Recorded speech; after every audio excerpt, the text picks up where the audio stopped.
Have you ever heard of Project 2025? I've read about that, Congresswoman. Okay. And there are some things indicated in Project 2025 that are quite concerning to me.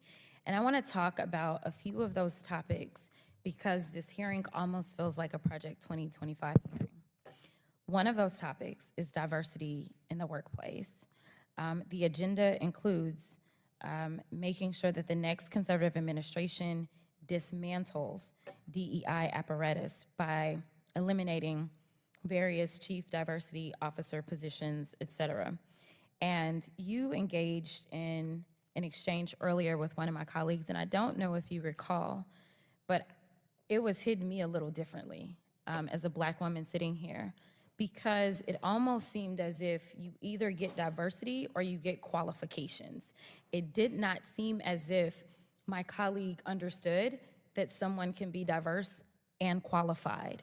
And it is why you have people like me that get very frustrated, not just in the halls of Congress, but in general in this country. Because as I'm sitting here and there seemed to be this question of you're either diverse or you're qualified, all I could think about was the fact that I currently hold an honorary doctorate. I also hold a Juris Doctorate. I also hold a bachelor's. I also technically hold the rank of Lieutenant Colonel in the Civil Air Patrol, and I actually practiced law for almost 2 decades, in addition to serving on various boards, in addition to being a prior state lawmaker. And there are those that would make some people believe that because I happen to be Black and or a woman, that somehow, even though I can rattle off all the qualifications in the world, my Blackness makes me unqualified. My question to you is that the attitude that you subscribe to?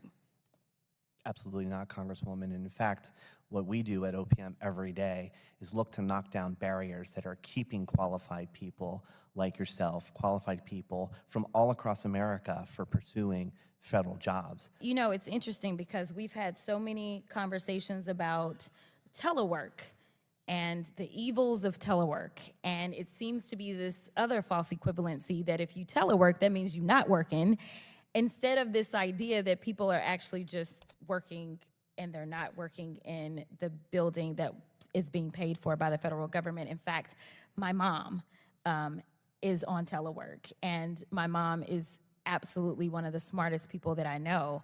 And so it always hits me a little differently every time we dump on those that are teleworking for the federal government. But interestingly enough, we're not allowed to telework here. We have to show up. There is no remote voting anymore. But even though we show up, are you aware of the fact that this has been the most unproductive Congress in the history of the Congress?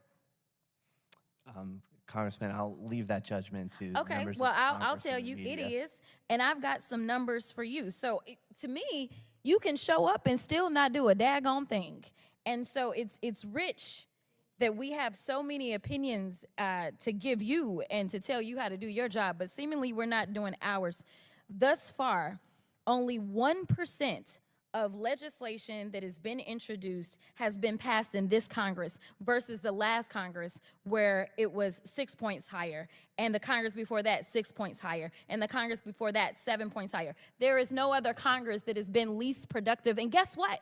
The last Congress, they could vote remotely, and somehow they figured out how to get it done. So I would just say that we need to be very mindful of when we decide to throw stones, because we may reside in a glass house. Thank you so much for your work.